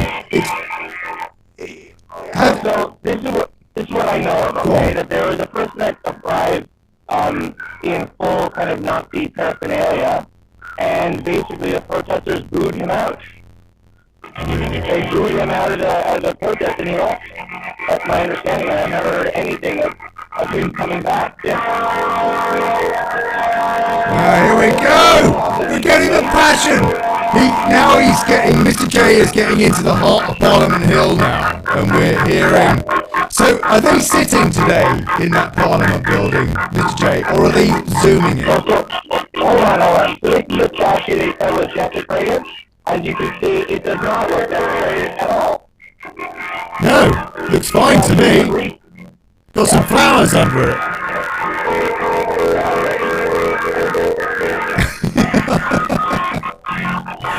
Love it. Mr. J, you're going to have to speak very closely to your microphone now so that we can hear you, please. Okay, well, I'm just moving around. Hold on. So there's the stage. As you can see, they're doing their speeches for the day. Yeah. And there's a whole bunch of people behind them on the show. So that's our Parliament. There's a bunch of people back there. I'll keep moving. I don't think they're going to warn while she's speaking. And we don't care about race. Hold on, let's hear a bit about that. What's she saying?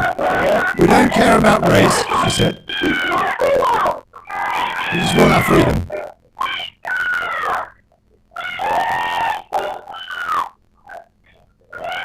Get in there, Mr. J. Go up to the stage. Let's get some of that. We got some people here in my life that don't stand for what we stand for. We've got people here that I believe are not affiliated with our movement whatsoever. They're engaging in some acts that we would not condone as the Freedom Convoys. And I believe that they all gathered over there by the stage. So for all of you peace-loving Canadians that are here gathered for our values of love, diversity, unity, and inclusivity, we like people to stay here with us at the Freedom Convoy movement because we are not affiliated with whatever's going on over at that stage that has nothing to do with our values of freedom, love, peace, and inclusivity. I'm just going to make that clear. So let's give a shout out to Dr.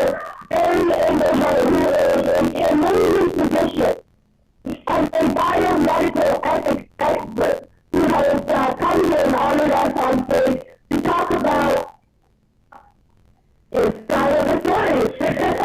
All kinds of things he does. Let's welcome Dr. Barry Engelmeyer to the stage. Thank you.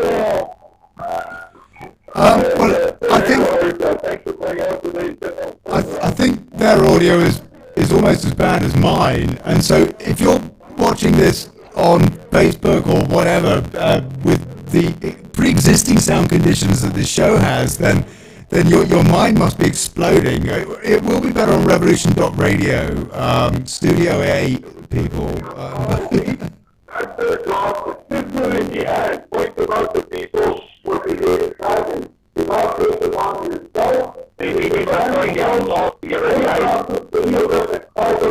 Okay, Mr. J, get slightly away from that speaker so that we can hear you.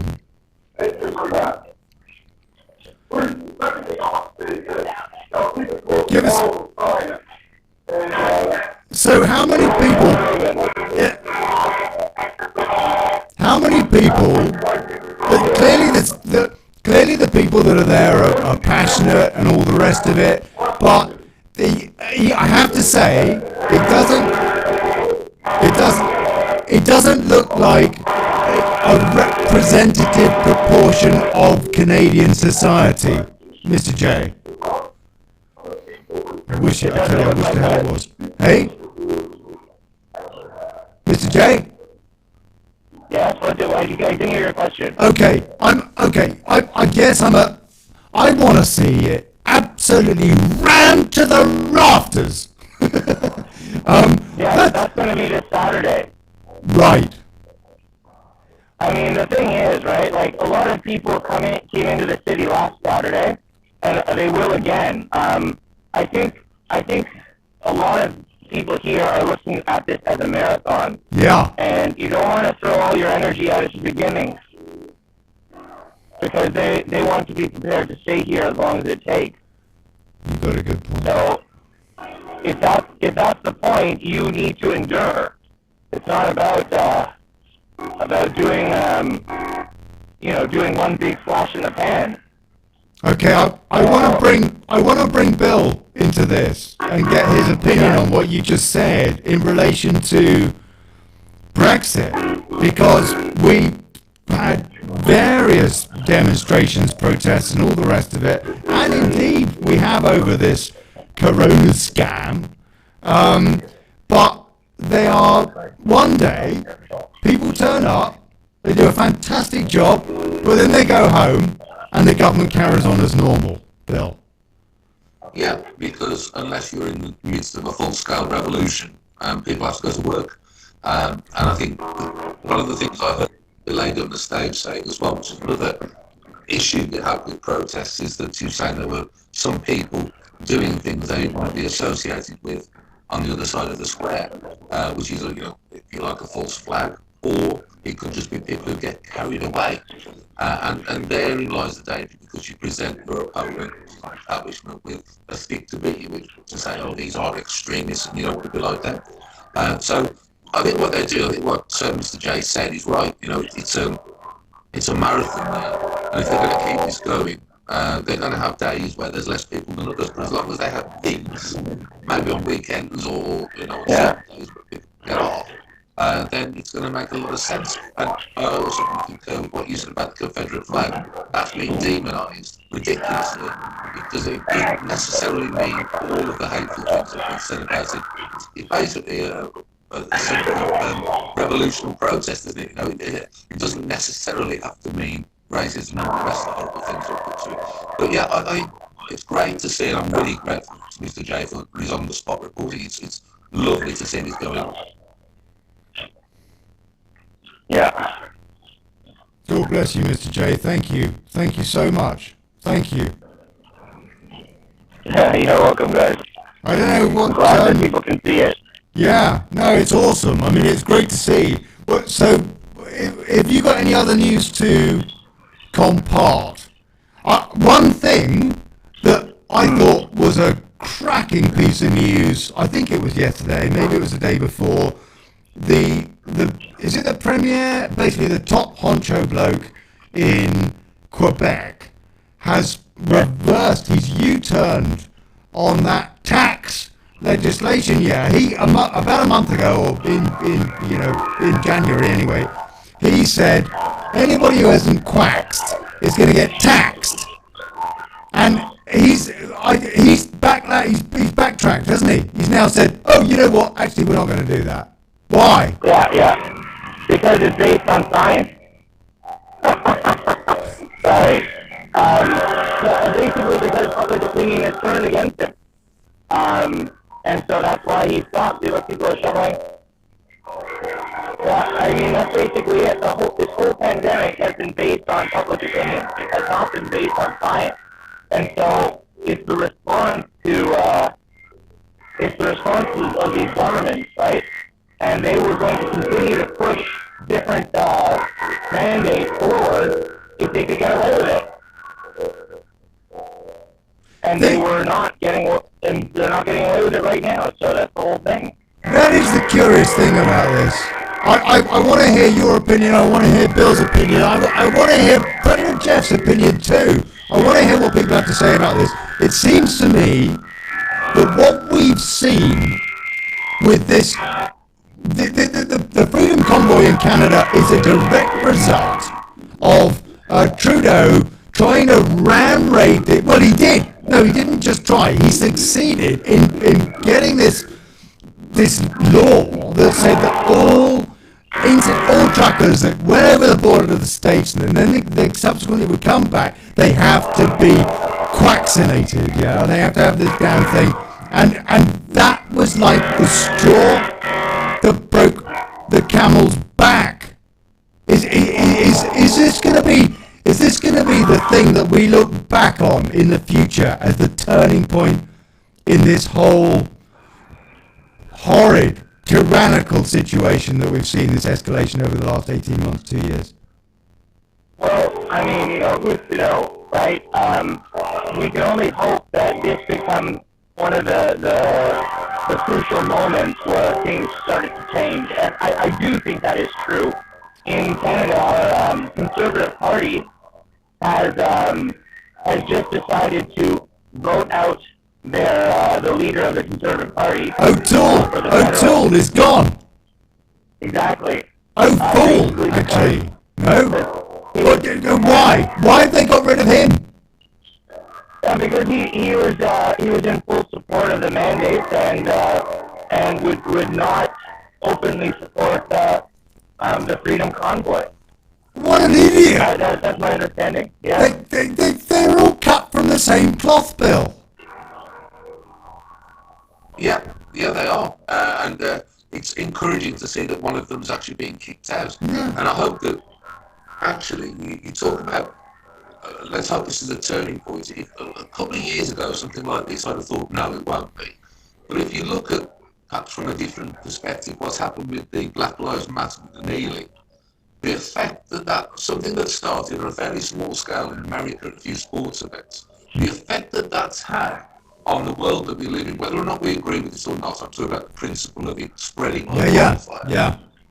If this is copycatting, which it looks like it's starting to happen in other countries, this could be a really historic turning point. And let's face it, there aren't many countries where it's going to be as unpleasant weather conditions and as cold to do it in as they're doing it in Canada. So, anyone out there, truckers, all the rest of you, you've seen the example out there. Change history. It's in your hands. Get out there, protest, get your convoys going all around Europe and Britain. We'll be backing you. And let's go for it. Let's make this pivotal moment. Fingers crossed and pray, because those guys are heroes. No two ways about it. That Freedom Convoy is one of the most heroic things that I think I've ever seen in my life, and my absolute respect and thanks to those two. And I think I'd speak for a lot of people on that one. Yeah, I would say, like I was telling many of the truckers that I've spoken to here and there, that they are basically an anchor. And the fact that they are able to stay here and occupy this space here allows everyone else to hang on, and everyone else to gain some of that courage that they've got. And I think it's just so true. You can just see it in the people here and in the support throughout the country, and I think worldwide. That's why it's so heroic, because they're the ones putting their heads above the parapet. They're the ones who are actually taking the chances and pushing it, and everyone else can see that. And once you start to see that happening, then people around the world start to follow suit. Those fantastic iglodes. It's beautiful to see, and I hope it keeps on going and going and growing and growing. And as I say, all around the world, everyone out there, come on, truckers, come on. Let's get out there. Let's get Bill with this union. Let's go. Let's protest. Let's do it. We've got 2-3 minutes left. I want to. What do you know about what the catch on is in the States, Mr. J?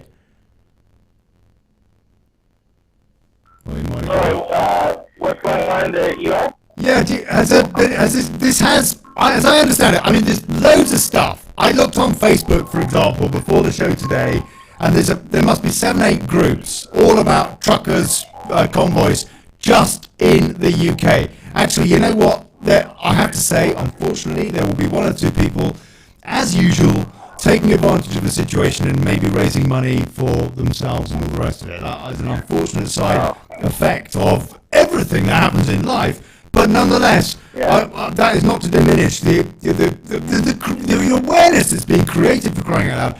Is there, what sort of follow-up, for example, rebound effect, is there, to your knowledge, in the States?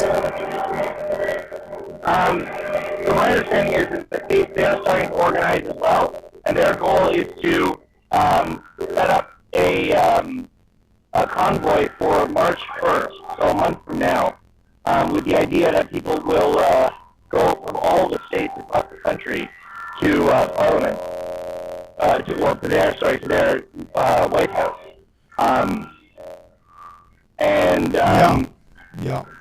Okay. We're gonna see. Facebook group. Go of 130,000 people in a Facebook group that was deleted.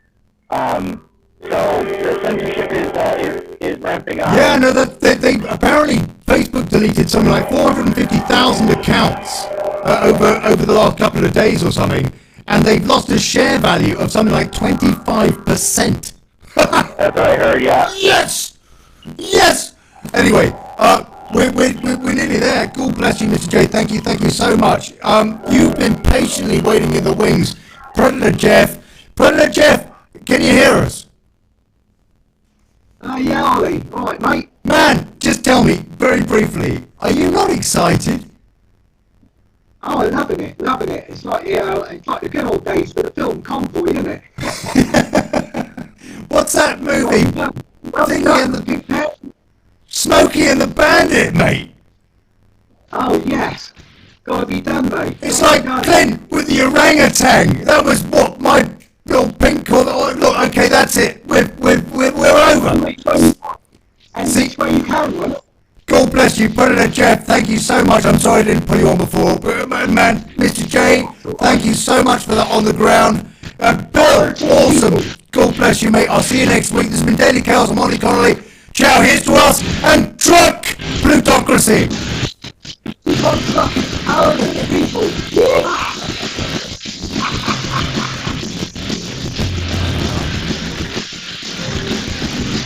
Thank you for listening to Revolution Radio.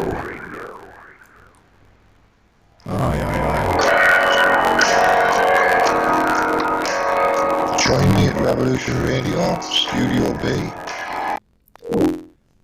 Well. We are actually still streaming. We are still streaming. But not on Revolution Radio. I just want to apologise to all of you folks who have put up with the most dreadful audio. I think you're absolutely nuts, actually. I can't believe you're still watching the show. Maybe you had the audio on Revolution Radio, and you probably did. But I suspect one or two of you did actually persevere, because, for example, you never found Revolution Radio. And blah, blah, blah, blah, blah. But you know what? I am, I'm chuffed, you know, that you stood the course, man. Like the truckers in the Freedom Convoys, and we will be covering that. Look, let me just put a link up. Let me just put this link. There you go. Look at that. Right there. Oh no, it's gone. Hold on. What do? What do I need to do? I need to do that. There you go. Woohoo, man. Yeah, the graphics are good, huh? Slick. It's a shame about the audio. Yes, Robin Sherwood, chaotic. I will sort out the audio for next week. I will. But look, you need to go there. Whistleblowers suggest a guest at dailychaos.news/suggest. And if you go to dailychaos.news/show, it shows you everywhere where you can hear equally appalling sound today, apart from Revolution Radio. I will take the audio from Daily Chaos, from Revolution Radio. In about 24 hours, it'll be up in their archive. I will take that, I will splice it together with this video. It will probably be out of sync, but that doesn't matter. And then, for any of you that want to, listen to the audio in reasonably good quality, or share it, yes, please do. Anyway, there you go. That's basically it. I want to say a massive cheers to Bill Etheridge for coming on and telling us all about what was the deal in this inflation thing is seriously frightening. I tell you, that is, I don't know if you guys, I see you're still on Zoom. Mr. J and Predator Jeff, man, I seriously wonder if whatever happens with these Freedom Convoys, even if everybody stands up and says enough, if we haven't reached a tipping point. I don't know. I am quite concerned about that. But anyway, look, lots of love to everybody. I'm desperately trying to find me out music, just to round off. I don't know why, just because it's nice to have a bit of music, isn't it? Which will probably sound awful to you anyway. So why am I bothering? I don't know. It's just nuts. Nuts. Oh yeah.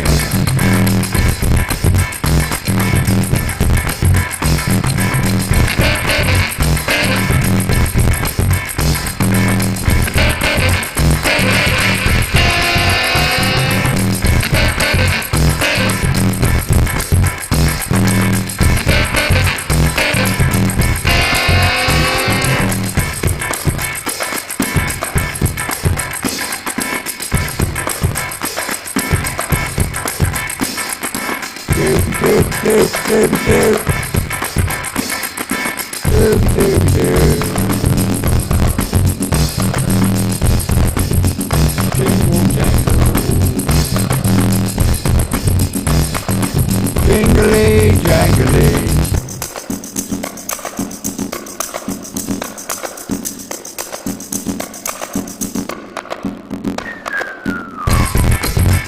Slightly chaotic show today.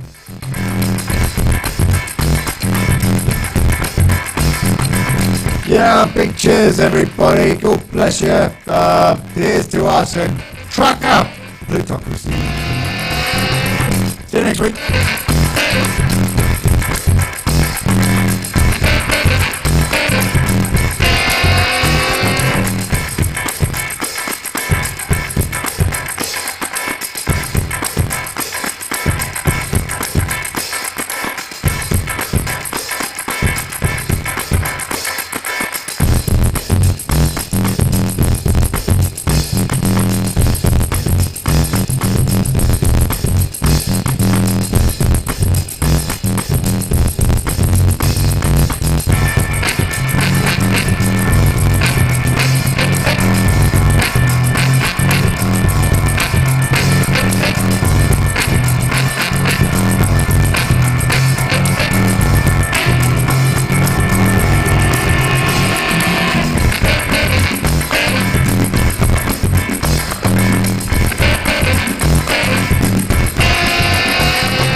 And that, like what they said,